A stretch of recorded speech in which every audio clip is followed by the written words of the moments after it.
Sejam muito bem-vindas e bem-vindos ao podcast Mulheres de Impressão. Este é um espaço criado para promover conversas que conectam conhecimento, inovação e estratégia, reunindo especialistas e líderes que estão ajudando a transformar a indústria gráfica. Mais do que trazer respostas prontas, queremos provocar reflexões, compartilhar boas práticas e discutir os temas que impactam o presente e o futuro da indústria gráfica. Quando pensamos em performance, normalmente falamos em estratégia, inovação, tecnologia e resultados. Mas existe uma pergunta que tem ganhado cada vez mais espaço dentro das empresas. Qual é o papel das relações humanas na construção desses resultados? Para conversar sobre esse tema, recebemos Carol Romano, autora do livro Por que as Relações Importam Tanto, e Sônia Menezes, diretora de produção e marketing da Margráfica, uma das empresas mais tradicionais do setor gráfico brasileiro. A proposta deste episódio não é resumir o livro, nem contar uma trajetória. É colocar teoria e prática lado a lado para entender como as relações humanas se comportam quando o desafio deixa de ser conceitual e passa a fazer parte da rotina das empresas. Para isso, Carol, seja muito bem-vinda. Sônia, seja muito bem-vinda. Obrigada, Carla. Prazer, Sônia, estar aqui contigo. Carol, prazer. Animada para esse bate-papo. Eu também. Então vamos. Carol, me fala um pouquinho sobre você e depois a dona Sônia também se apresenta. Claro. Bom, eu sou Carol Romano, né? Eu sou jornalista de formação, pouca gente sabe dessa parte, mas tem muito a ver, né? De onde a gente vem. Eu tô olhando aqui essa história de dona Sônia, né? Sônia, dona Sônia, 48 anos de mercado, essa relação tão extensa e profunda, né? Com esse mercado, eu fico pensando nisso. Me veio essa coisa das minhas origens, sabe? Então, jornalista de formação, psicanalista mais recente, sempre trabalhei com inovação nas empresas, então ajudando as empresas a construir futuros, né, promissores e sustentáveis. E eu trabalho hoje, Carla, assim, eu falo que é na psicologia dos negócios. Eu falo que a psicologia está em tudo hoje, assim, sabe? A gente deveria beber um pouquinho de pílula de psicologia na água todos os dias de manhã. Devia ter formação de psicologia, né, na primeira infância e em todas as universidades e qualquer sistema de ensino, digamos assim, né? Principalmente nos negócios. Então, estou atuando na psicologia dos negócios. Muito legal, Carol. Dona Sônia, fale um pouquinho de você. O meu nome é Sônia Regina, atuo na indústria gráfica desde 1978, então fazem 48 anos, vai fazer em agosto. E atualmente eu e minhas irmãs tocamos a indústria depois que o fundador faleceu e estão continuando o legado dele de 48 de indústria gráfica. Que honra, hein? Não é? Que relação longa. Carol, as relações realmente importam? Olha, eu acho que as relações nunca importaram tanto, Carla, tanto mesmo, assim. Acho que quanto mais eu fui estudando o futuro dos negócios, eu fui percebendo a conexão das relações de qualidade na construção da performance individual, né, das pessoas, dos executivos, dos colaboradores, e principalmente como um atributo, assim, de construção de vantagem competitiva nas culturas organizacionais, né? Ao mesmo tempo, como psicanalista, olhando para tudo que a gente está vivendo hoje, né, eu chamo de um mundo hiper tecnológico, né, e altamente produtivo, até uma certa produtividade que vai além do que é humanamente possível, né, hoje em dia, a gente começa a perceber que a gente não pode atrofiar nossas habilidades relacionais e elas estão em xeque, sabe? Então eu realmente acho que a gente precisa olhar para esse tema com um pouquinho mais de consciência. É por isso que eu falo que as relações nunca foram tão importantes, elas sempre foram, né, somos seres relacionais. Mas acho que dado o atual contexto, tanto do trabalho quanto de tecnologia, assim, né, a gente está precisando olhar com um pouquinho mais de carinho e cuidado para esse tema. Muito legal. Eu queria saber o seguinte, o que despertou em você a necessidade de escrever o livro? Durante a pesquisa, houve alguma descoberta que mudou sua própria forma de enxergar as relações humanas? Eu acho que o que eu estava te respondendo agora, né, se as relações importam tanto, já é um pouquinho do que me fez escrever esse livro, né? Várias pessoas me perguntam, Carol, você estuda, por exemplo, ciência da felicidade e do bem-estar há tanto tempo, você começou a fazer esses estudos e falar disso no Brasil quando tudo era mato, sabe? Assim, quando ninguém falava disso. Eu tinha que explicar o que era isso, né? E às vezes as pessoas no universo dos negócios até torciam um pouquinho o nariz. Felicidade, né? Parecia uma coisa, sabe assim, fluffy, né? Como a gente chama, assim, e tal. E olha onde isso chegou, né, gente? Hoje se fala disso como um atributo principal das culturas, né? Das organizações e tal. Mas assim, por que não um livro sobre felicidade? Eu falo, é um livro sobre felicidade. É um livro sobre felicidade, Sônia. É um livro sobre felicidade, Carla.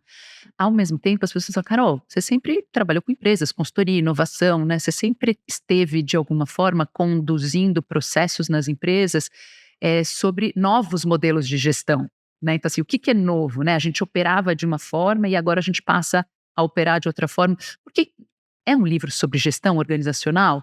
É também um livro sobre gestão organizacional, né? Mas eu falo que todos os caminhos me levaram para essa questão das relações. Então, estudando felicidade, o principal aspecto que nos garante felicidade, de tudo que essa ciência descobriu nos últimos anos e décadas, o principal aspecto são as relações. Quando eu olho para as culturas organizacionais, hoje, para mim, assim, quem cuidar das relações de confiança dentro das empresas tem vantagem competitiva. E aí, um último ponto que é isso, assim, na psicanálise, né, estudando o futuro das gerações, condição humana no mundo, como eu disse, as habilidades relacionais estão bem em xeque, assim, né? A gente está realmente correndo o risco de atrofiá-las. Então, sabe como que todos os caminhos me levaram para as relações? Eu falo, então é um livro sobre gestão organizacional, é um livro sobre felicidade, é um livro sobre o futuro das novas gerações, né? Sobre o humano nesse contexto de mundo super tecnológico, mas pelo prisma daquilo que mais importa em todas essas frentes, que são as relações. Perfeito. Sônia, vamos pegar aí esse gancho da Carol e diz o seguinte: em que momento isso ficou mais evidente dentro da sua empresa? Bom, eu como atuo na área de chão de fábrica mesmo, na produção, eu vejo assim, eu tinha a vontade de estar bem próximo ao operador, ao colaborador. Na operação, o que acontecia? Normalmente eles confundiam isso, porque antigamente era uma coisa mais rígida, né? A gente tem um jeito mais próximo de chegar, né? Aí começava a confundir.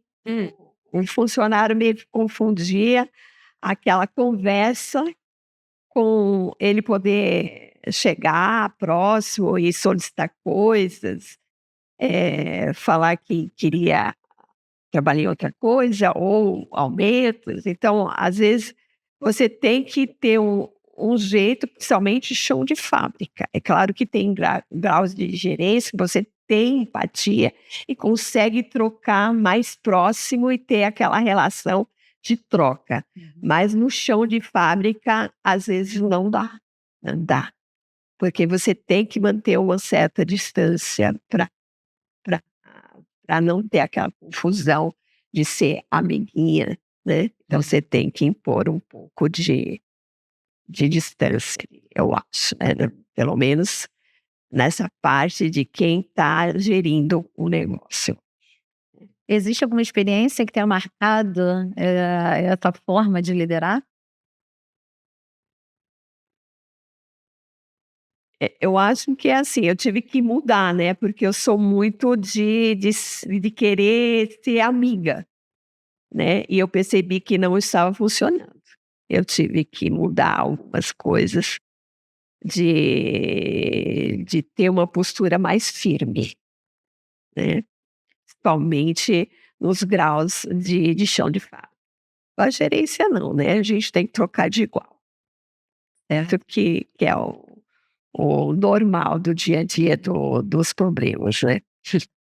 Carol, trazendo essa experiência da Sônia, né? O que mais conecta com o que você abordou no livro em relação a essa temática, né, que ela acabou de expor? Eu acho muito interessante isso que a Sônia trouxe, da diferença entre você cuidar da relação e você se sentir amigo de todo mundo, né? Eu falo que assim, ter relações qualitativas no ambiente profissional não é todo mundo virar melhor amigo. Relação de confiança é você tratar com respeito, tem vários atributos dentro de como é que a gente constrói uma relação de confiança, né? Então, por exemplo, eu estou deixando aquela pessoa ser quem ela é? Ou eu estou pedindo para ela deixar quem ela é para fora para ser exatamente igual a todas as outras pessoas que estão dentro desta empresa, né? Então, aquela história de vestir a camisa, mas também fica todo mundo igual. A gente fala que dentro de construção de cultura de confiança, existe o pertencimento. Eu quero pertencer a essa cultura, ou seja, os valores que estão aqui me servem, não me agridem, né? Mas, ao mesmo tempo, eu posso trabalhar do meu jeito de trabalhar? Ou eu preciso fazer exatamente igual a pessoa que ocupava essa cadeira quando eu saí daqui, né? Então, é esse lugar do pertencimento com autenticidade, né? Essa é a primeira instância, assim, de uma relação de qualidade. Depois, gente, assim, você cuidar dos vínculos por exemplo, você realmente permitir que as pessoas estejam ali aprendendo. Então, você está exigindo, essa cultura organizacional está exigindo que todo mundo saiba tudo? Hoje em dia, o mundo, a gente precisa aprender o tempo inteiro e a melhor ferramenta de aprendizagem é com o próprio trabalho, né? Então, assim, eu tenho um desafio novo, porque a realidade muda o tempo inteiro, então é sobre aprender, sim, no trabalho.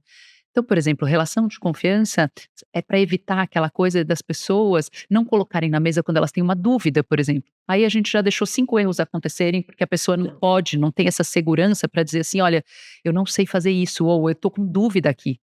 Aí a pessoa, eu sou contratada, eu preciso saber tudo. E aí eu não trago algo que pode ser muito valioso, que pode evitar um erro, pode evitar alguma situação insegura, né? Coisa acontece realmente. Hoje em dia há uma abertura para realmente trazer os problemas na mesa e talvez mudar processo, né?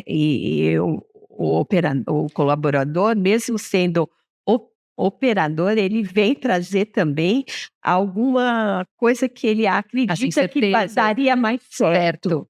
Isso, a abertura sim, com certeza. Você sente essa diferença? A única coisa que realmente eu tenho que ter uma distância para eles não confundir, porque hoje em dia com o grau de dificuldade que tá, né, as pessoas, se você chega, se não der uma distância, eles confundem bem falar de outras coisas que não tem nada a ver com o processo. Quando é dentro do processo, eu acho que tudo vale a pena. Realmente há essa troca. Sim, sim. E também tem dentro dessa construção de confiança nos ambientes, né, que é o que torna as relações saudáveis e possíveis. Eu acho que tem também essa questão da gente ter liberdade para contribuir mesmo, que é isso que a dona Sônia está dizendo, né? Quem é a melhor pessoa para trazer aquilo que precisa ser feito e a melhoria daquele processo é quem opera, né? Quem opera. Aí este canal precisa estar aberto. E tem muita cultura que esse canal não está aberto. A pessoa vai lá, aperta o botão, tem que estar tudo dentro dela, aquilo que é o próximo passo que poderia fazer toda a diferença no negócio, e a gente não tem o canal aberto para essa pessoa poder trazer essa contribuição. Isso é uma perda de eficiência, isso é uma perda enorme para as corporações, né? Então, acho que isso é bem importante, assim, quem opera, quem está sentado em cima daquela expertise, né, e daquele desafio, daquele cargo, digamos assim, papel, é a melhor pessoa para trazer a inovação, é a melhor pessoa para trazer, né? E também, eu acho que tem um estágio muito legal de cuidado com as relações, que é esse convite aberto para as pessoas, para eles questionarem mesmo. Então a dona Sônia vai lá e fala assim, gente, eu quero que seja feito assim, porque ela estudou, ela viu, ela conversa, né, com outras pessoas, faz o tal do benchmarking, né, que é melhores práticas de mercado, esse é o papel dela, né, ela é uma líder. Aí ela chega lá e fala, vamos fazer assim, né. Tem esse ambiente onde eles podem levantar a mão, não só para fazer uma dúvida, mas para dizer assim, dona Sônia, eu acho que isso não vai acontecer direito. Não vai dar certo, e esse problema acontece. Mas ela vai dizer assim, vamos testar então primeiro, antes da gente, né, já se colocar contra isso, vamos testar? Tá bom, então vamos testar, eu falei. Ou às vezes pode acontecer deles dizerem, olha, ela tinha razão, vamos nessa, né. Então isso tudo é liberdade, isso tudo é qualidade relacional, virando vantagem competitiva em qualquer instância dentro das organizações, sabe. Mas eu concordo, dona Sônia, assim, a gente tem que tomar cuidado, porque as pessoas não podem, eu falo, não é vir de pijama pro escritório, né. Entende, assim, existe a vida pessoal e existe a vida profissional. E existe uma separação dessas coisas. É por isso, inclusive, que os líderes e a cultura de uma organização precisa dar tempo e espaço para as pessoas viverem as suas vidas pessoais. Que é justamente para não trazer isso para o trabalho, porque é isso, né? A gente quer esse respeito de que eles não tragam necessariamente ou confundam os espaços, mas a gente precisa respeitar e deixar as pessoas viverem os espaços pessoais delas, né? Até porque uma pessoa que negligencia a sua vida pessoal não tem sustentabilidade como um bom profissional. Chega uma hora essa conta, mesmo que inconsciente, ela bate. E aí a gente cansa do trabalho e perde performance no trabalho. Quando a vida pessoal vai bem, as coisas estão equilibradas, a gente tende a ser um melhor profissional. Com certeza. Trazendo um pouquinho dessa confiança que ela é conquistada, né, no cotidiano, eu queria saber, assim, no dia a dia, né, o que faz com que essa trajetória até chegar a essa confiança seja mais pertinente, seja mais assertiva, né, de qual o melhor caminho para chegar até lá? Olha, eu falo que a melhor ferramenta que a gente tem são boas conversas. São conversas efetivas, e uma conversa para ser efetiva, Carla, ela precisa ser afetiva. Sim. Então assim, as pessoas precisam ser ouvidas nas suas questões emocionais. Também acho que tem que ter uma separação a ser feita aqui, tá? Não é pra gente líder, não precisa ser terapeuta dos profissionais, né? Inclusive tem que dar o tempo e espaço para terapia. Quando conversar, tem que falar assim, fala com o RH ou coisa assim, né? Por isso é importante ter, né? Ter os líderes abaixo e dar, né, a admissão deles conversarem com seus próprios líderes, né? Sim, mas você sabe, gente, que assim, ó, os maiores inibidores de produtividade no trabalho são os medos que a gente sente. Tem uma autora que é muito, muito importante, essa autora, né, nesse contexto do estudo das relações, de cultura de confiança. Ela chama Amy Edmondson, né? Ela é americana. Ela tem um livro que chama A Organização Sem Medo. Acho que fica essa dica, né? Que é legal para quem estiver nos ouvindo. Ela diz que, estudando, ela que trouxe à tona esse conceito de segurança psicológica para o mercado, né? Como algo a ser construído nas culturas. E acho que o primeiro ponto que ela traz é que medo não é uma única emoção, são muitos os tipos de medo que a gente sente no dia a dia de trabalho, né? Então, eu tenho medo de ser, claro, demitido, digamos assim, ou de perder o emprego, ou medo de não ter um emprego, que é esse medo mais basal, né? Mais sólido, mas tem os medos de ser mal interpretado, o medo de ser, de não saber as coisas, né? Tem muitos medos. Ela chega a dizer que a gente tem pesquisas que mostram que a gente chega a sentir 11 tipos de medo diferentes em um dia de trabalho, no mesmo dia de trabalho. E ela chama a atenção de que se a gente não abrir para falar desses medos e começar a lidar com eles, a gente está perdendo produtividade do ser humano. Com certeza. Está todo mundo inibido e a gente nem está sabendo por que as pessoas estão inibidas, né, no trabalho. E, em geral, são os medos. Por isso que eu falo que uma conversa, quando a gente está falando de performance hoje, precisa da psicologia, sabe? Então, assim, primeiro inibidor, você trouxe medos, gente, a gente precisa falar sobre eles, né? Assim, você está com medo de ser mal interpretado, por quê? Vamos aprender a se comunicar de uma forma que a gente coloque as emoções na comunicação, sem confundir que aquilo seja uma terapia, né? Mas a gente precisa poder falar sobre esses aspectos que eles são mais invisíveis e mais sutis mesmo. Quando você não fala que você não sabe alguma coisa, isso é uma inibição de performance, né? Quando você não fala sobre um erro, você comete muitas vezes aquele erro.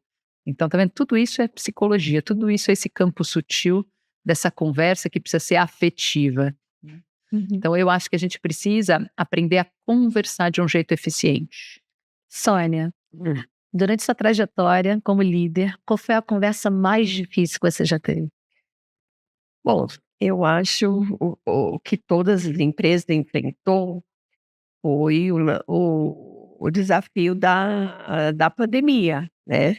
A pandemia, a gente aguentou praticamente um ano inteiro de pandemia, todas as pessoas desempregadas, e manter todo aquele pessoal, né, e sem trabalho, porque diminuiu bastante, teve que liberar todas as pessoas com mais tempo de casa, deixar afastada, né. Então essa foi a grande dificuldade de gestão, né. E depois, de um ano, aí tivemos que reduzir a estrutura praticamente para metade. Esse foi o grande desafio. Existe alguma atitude que seja simples, né, que qualquer líder pode começar a praticar amanhã para fortalecer essas relações dentro da equipe? Bom, eu acho que é a conversa, como a Carol estava falando, a gente ter um canal de conversa. Mas lá na Margraf, principalmente, a gente tenta, pelo menos, eles têm o grau, né? Tem a coordenação, as gerências, depois tem os líderes, que esse que tem que trazer os problemas para a diretoria. Normalmente é assim que acontece. Carol, mudando um pouquinho de assunto, queria saber o seguinte: vivemos em um momento em que a inteligência artificial, automação e tecnologia estão transformando o trabalho. O que continuará sendo essencialmente humano? Essa é a pergunta, né? De 1 trilhão, né? A gente vive na casa do trilhão hoje. Já foi bilhão, já foi milhão, né? Impressionante. Olha, eu acho que cada vez mais aquilo que nos nutre, a gente sabe disso, né? Assim, se alguém fala com você sem alma, você percebe, né? Se alguém tá chegando para você e fala assim: olha, Carol, Carla, você é muito importante, viu? Porque realmente faz 10 anos que você contribui aqui para nossa, né? O que você está sentindo? Você está sentindo o elogio que eu tô te fazendo para você? Eu, Você entende? Aquilo que é humano, cara, o que eu tô querendo te dizer, tá? Que aquilo que é humano vai permanecer sendo humano. Só que a gente está diante de um momento de mundo que a gente está precisando voltar a fazer as perguntas. A gente sempre foi humano de uma forma orgânica. A gente nunca parou muito para parar assim, o que que nos faz humano? O que que é humano de verdade? O que que nos nutre naquilo que a gente sente? Por exemplo, o que que nutre a minha autoestima? O que que nutre a minha energia de me engajar no trabalho? O que que nutre a minha energia vital que me faz acordar todo dia e ter motivação para a vida, né? Então, a gente está precisando fazer essas perguntas e encontrar as respostas para saber aonde que a gente não deixa a tecnologia avançar, né? E as relações são um desses territórios, fazem parte desses territórios, né? Então, olha só, é, um dos motivos do porquê a gente está vivendo talvez a maior crise de saúde mental da história, e o Brasil é o primeiro do mundo, né, em ansiedade, o quinto em depressão, o primeiro em sentimento de solidão, é porque a gente está passando muito tempo conectados, mas é uma pseudo-conexão. Isso é uma coisa muito importante que eu vou dizer, talvez uma das mais importantes que eu tenha para falar para vocês aqui hoje, né? Assim, esse tempo todo que a gente passa, por exemplo, o brasileiro passa mais de 3 horas por dia nas mídias sociais. Mas eu acho que é mais. Mais ou menos 3 horas, tá? A gente passa 9 horas e 20 e poucos minutos conectados, sendo que dessas 9 horas e 20 e poucos minutos, 3 horas nas mídias sociais. Só que a gente fica fazendo o quê nas mídias sociais? A gente fica acompanhando a vida alheia como um telespectador, sem um papel real na vida da outra pessoa. E as pessoas acham que você está nesse scroll down, que a gente chama, né, relaxando. E na verdade isso não é neutro para nossa psique. O que a gente registra é que a gente tem milhares e milhares de pessoas ao nosso redor e a gente não tem nenhum papel na vida delas. E é isso que está causando esse sentimento tão profundo de solidão. Porque as pesquisas já mostram também que o que nutre numa relação é o papel que eu tenho na vida do outro. Não precisa ser o grande papel da vida, né? Assim, eu fui a pessoa que mais transformou a sua vida. Mas eu preciso ter essa percepção de que não é só um likezinho, não é um joinha, não é um coraçãozinho, assim como 1 milhão de pessoas, sabe? E eu tá falando contigo, você tá fazendo assim, ó, com a cabeça, já me nutre. A gente já sai da pseudo-relação e passa para um nível, né, de alguma relação que está nutrindo a gente. E por isso te traz energia vital. Você entende o que eu tô querendo dizer? A gente precisa entender que esse lugar de que a gente vai continuar se relacionando, ele é para sempre e a gente vai precisar reaprender a se relacionar. Agora, respondendo mais uma dimensão da sua pergunta, quando a gente pensa no ambiente de trabalho, eu acho que cada vez mais a gente vai ficar com trabalho intelectual mesmo. Gente, não dá assim, vocês estão usando os agentes, vocês estão usando a inteligência artificial, não dá para a gente competir na execução, né? Eu delego porque realmente tem tantos aplicativos de IA, né, realmente para ajudar nas planilhas, para fazer os relatórios, tudo, né? Então a gente sabe do nome, mas ainda não mexeu. Tenho só IA no meu PDF que que eu analiso alguns documentos, mas normalmente os relatórios já vêm alguém que fez para mim, porque eu não sei mexer em todos não, porque tem uns muito bons, né?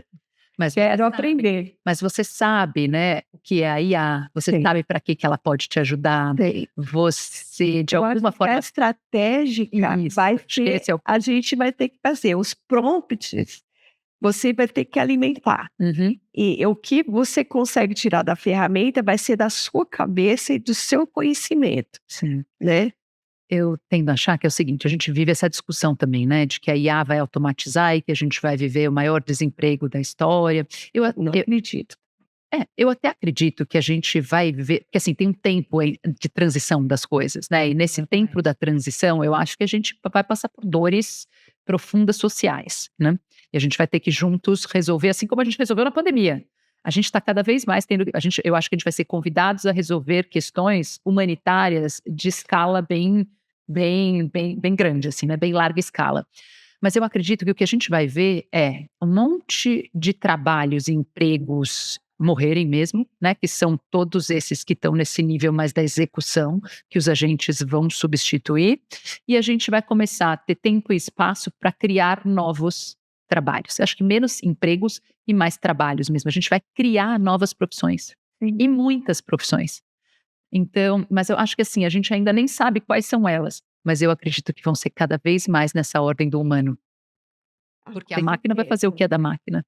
E a gente vai começar a criar novas profissões, empregos, né, e lugares para a gente ficar útil que são mais humanos. O que eu sinto, as empresas que estão mais automatizadas têm um custo mais enxuto do que aquelas que não ainda está com um processo mais analógico. Então, quando você tem mais automação, você performance, você tem um custo menor para o cliente. Isso é um diferencial que toda a indústria da impressão vai ter que se engajar. Você vai ter que, além do humano, do estratégico e tudo, você vai ter que ter a automação, e nisso vem a inteligência artificial. Sônia, muitas pessoas estão considerando a inteligência artificial como uma concorrência do estado atual profissional. O que você tem para dizer para a gente sobre isso? Olha, eu acho que a gente tem que implementar realmente o uso da inteligência artificial, principalmente nos processos. Por exemplo, no caso da Margrave, eu tenho equipamentos que não têm tecnologia de IA e tenho equipamentos com tecnologia de IA. Então, a gente sente a diferença de performance. Então, por exemplo, uma máquina nova com tecnologia, você manda o arquivo para lá e ela já compensa as cores, já faz a agregação, avisa o impressor: olha, está faltando alguma coisa, tem o sei o quê, a máquina está assim, está assado, faça isso. Eu acho que isso faz parte do desenvolvimento tecnológico, e há necessidade de você ter isso para justamente você ter preços competitivos para participar do mercado, né? Porque às vezes por exemplo, quando eu comparo um equipamento mais antigo com esse que está tecnológico, a vontade de colocar todos os trabalhos só nesse equipamento. Só que quando chega outros equipamentos, ou muitos trabalhos, você tem que usar toda a sua estrutura. E aí tem esse lance que realmente, quando você não tem, você fica com um custo diferenciado do mercado, e aí você perde a concorrência. Ouvindo a Sônia falar, eu fico pensando que, assim, é um parceiro de trabalho, né? A IA é um colega de trabalho extremamente eficiente, né? Agora, o que eu sinto também? A revolução está muito rápida e muito profunda. Então, a cada dia a gente descobre uma IA que faz alguma coisa que antes não fazia. E eu acho que a gente tem que entender isso como algo interessante. Então, assim, se a IA está fazendo aquilo, é porque não deveria ter um ser humano fazendo aquilo mais, né? E aí, o que eu tenho visto as empresas fazendo, e que eu acho que é uma boa prática, é, se a IA está substituindo aquela função, pegar aquelas pessoas e fazer um processo de o que a gente chama de reskilling e upskilling, né? Que é o que essas pessoas poderiam fazer que não vai ser substituído ou ainda não está substituído pela IA. Né? Então, usar essas pessoas que sabem daquela cultura organizacional, que têm histórico daquele mercado, que são pessoas que estão engajadas com aquele propósito daquela empresa e começar um processo de desenvolvimento para que elas comecem a fazer outras coisas, né? Acho isso muito interessante, acho que a gente vai ver cada vez mais empresas fazendo isso. Trazendo como colaboração, né? Trazendo a IA como um trabalho colaborativo. Eu gosto muito do conceito da IA como segundo cérebro. Né? Eu fiz recente, eu faço o tempo todo, tá? Outro dia me convidaram para fazer uma pós-IA. Eu falei, gente, eu não faria. Por quê? Porque eu acho que não é um IA, não é algo que você vai tirar um tempo da sua vida de 4 a 6 meses ou um ano que seja e estudar, né? Porque eu não sou técnica de IA, eu vou usar a IA como meu segundo cérebro. Então, eu acredito assim, que ao invés de fazer uma pós em IA, eu vou fazer o tempo inteiro um monte de pequenos cursos de IA.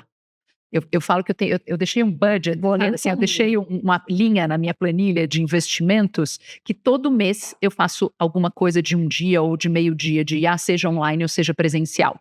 Porque eu acho que a gente precisa estar... Pelo menos estar atualizada nesse fazer isso. As ferramentas que existem. Exato. Gente, é uma coisa nova a cada momento, né?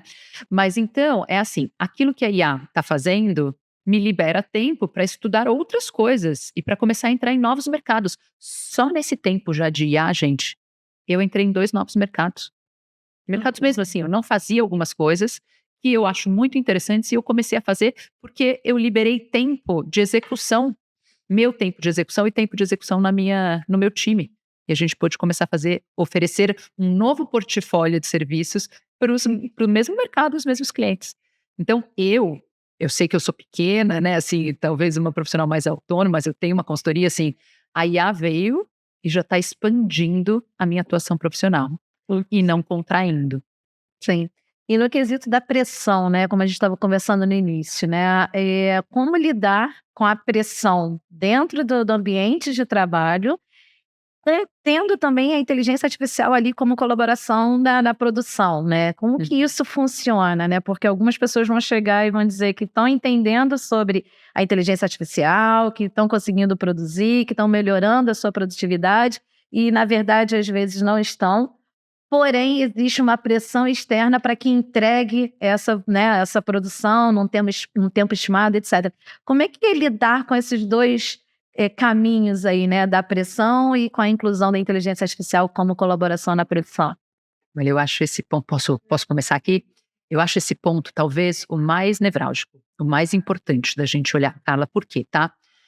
Sim, existe hoje uma ansiedade generalizada por 2 motivos. A IA vai me substituir, a IA vai substituir aquilo que eu sempre fiz, ou seja, a IA vai tirar o meu valor, né? E, ao mesmo tempo, por mais que a gente acredite que daqui a pouco eu vou ter mais valor, né, por conta da IA, existe esse lugar também, porque o ser humano, ele sente tudo, né? A gente não sente uma coisa só e, às vezes, a gente é paradoxal mesmo, assim.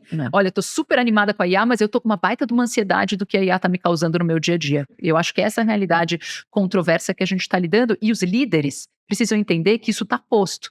Eu falo que liderar em tempos desafiadores, né, de transformações muito profundas e rápidas, o principal atributo do líder é olhar para o estresse. É olhar para esse lugar emocional onde as pessoas estão, de alguma forma, sofrendo, sabe? Eu falo que um líder hoje, por exemplo, ele precisa abrir a conversa, porque as pessoas têm até receio, às vezes elas nem sabem que elas estão sentindo tudo isso, né? Então, cuidar dessa ansiedade generalizada, e eu falei, são 2 prismas, né? A IA pode me substituir, apesar de ela ser minha amiga e poder também me potencializar. A outra coisa como é que eu fico atualizado? Porque não é a IA, é um monte de nova IA a cada meia hora, né? Então, assim, como é que esse líder também é um líder que, de alguma forma, conduz curvas de aprendizagem, né? Assim, antigamente, assim, gente, a IA tá vindo aí, vamos marcar uma coisa para a gente aprender a IA no mês que vem? Agora é assim, hoje, o que a gente aprendeu? O que você aprendeu? Como é que eu abro essa conversa fluida? Gente, hoje tem o programinha tal, vocês já usaram? Dá uma usada aí, vamos botar na agenda esse espaço de 1 hora para a gente testar? Sabe aquele desafio, aquele relatório? Vamos tentar fazer nesse? Né? Então, eu acho que essa gestão dinâmica dessa novidade cotidiana precisa ser algo gostoso, né? E o líder tem essa função. Sônia, como é que está esse assunto dentro da Margrave? Bom, pressão na indústria gráfica é todo dia, né? Tem pressão dos fornecedores de matéria-prima, que às vezes não tem o papel, você tem a demanda, você tem que procurar as alternativas, né? Tem demanda de pressão de equipamentos que quebram, né? Prazo. Então, tem demanda de pressão em tudo, né? No negócio. Então, é sempre aquela coisa de estar resolvendo um BO por dia. Mas, realmente, a necessidade do envolvimento do time para resolver todos esses problemas. Então, a gente está vendo aqui hoje que a teoria e a prática, elas se complementam, né, a cada dia, cada vez mais e a cada dia. Queria que vocês deixassem uma mensagem em relação a isso, nessa temática, para os nossos ouvintes, para quem está nos assistindo, e agradecer demais a presença de vocês aqui nesse bate-papo que foi tão gostoso. Olha, Carla, obrigada. Eu acho que a mensagem que eu posso deixar final tem a ver com esse último tema que a gente estava discutindo. Eu acho tão importante a gente perceber que a pressão, o conflito, o erro, o problema, aquilo que é o tropeço, é extremamente importante. É a gente começar a olhar para essas fricções no processo como a fricção é o que leva ao processo de aprendizagem. O conflito é o que leva ao aprofundamento da relação. Eu acho que tem um impacto que a tecnologia está deixando na gente, que é complexa, que é a gente começar a esperar a perfeição algorítmica de tudo. Sabe assim? Então, qualquer fricção da vida, seja no trabalho, seja na vida pessoal, sabe? A gente começa a ficar intolerante a isso, a gente está começando a olhar as fricções como um problema. É isso, a gente não precisa nem clicar mais, porque os agentes clicam tudo pra gente. Então, assim, na lógica do consumo, na lógica comercial, é a não fricção. A gente tem até esse termo em inglês, né? Frictionless, né? Assim, é o quanto menos a gente tiver fricção até você comprar, até o produto chegar na sua casa. Mas na lógica humana, gente, aonde tem uma fricção, tem uma sabedoria que está por vir, né? Numa relação, aonde a gente esbarra num conflito, num questionamento, é a maior possibilidade de aprofundar e de transformar que a gente tem. Se a gente abandonar a fricção, se a gente realmente falar assim, olha, a fricção é um erro no processo da vida, a gente vai estagnar a vida. Sim. E se a gente estagna a vida, a gente vai entrar todo mundo em depressão. Eu falo que é perder de WO para a vida, né? Então, gente, vamos, quando a gente estiver diante de um conflito, quando a gente estiver diante de um desafio que eu não sei resolver, né? É aí que a vida está mais acontecendo. É aí que é uma grande oportunidade da gente se sentir cada vez mais vivo e producente. O que eu posso dizer é que nesse mercado é bem dinâmico, né? Então, ocorre N situações, né? De problemas e tudo. Mas é tudo com a interação do time que a gente consegue resolver todos os problemas. Pessoas, minha certeza são as pessoas. E quanto mais o time está engajado, né? Essa é a prova que a gente tem vários funcionários de muitos e muitos anos, né? Lá na Margrave tenho empregados de 20 anos, sabe? Agora, o que está difícil de lidar é com a geração mais nova, né? Que esses daí não aceitam nada. Eles abrem mão do trabalho assim de uma hora para outra. Esse é o grande desafio do líder, do gestor. Essa geração Z, né? Eles já estão mais conectados com o conceito. Eles já não... a semana passada, uma pessoa assim de um grau importante era secretária da minha irmã, assim, com toda a informação, ela simplesmente falou assim, ó, eu consegui uma proposta diferente, eu vou sair. Saiu, penou a demissão e foi embora. Então tem essa coisa com essa geração. Agora, o chão de fábrica que tá ali o dia inteiro é isso que a gente pode contar. Engraçado isso. Carol, muito obrigada, Sônia. Carol, você quer deixar uma mensagem final aí sobre o seu livro, falar um pouquinho, onde é que os nossos ouvintes e espectadores conseguem, né, adquirir? Fale um pouquinho. Carla, o livro está em todas as livrarias, né, digitais também, Amazon, né, essa coisa toda, então acho que é simples de adquirir. Eu falo que acho que a mensagem principal do livro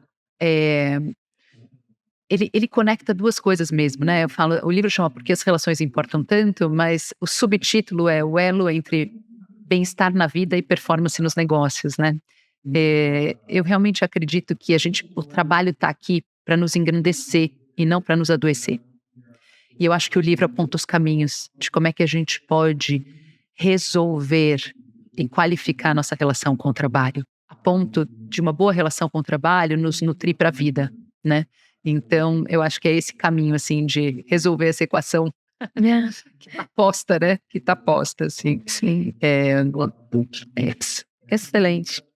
Muito obrigada pela generosidade, pelo compartilhamento aí das experiências, Sônia, Carol. E para quem está nos ouvindo, mais uma vez, até o próximo episódio. Muito obrigada. Obrigada.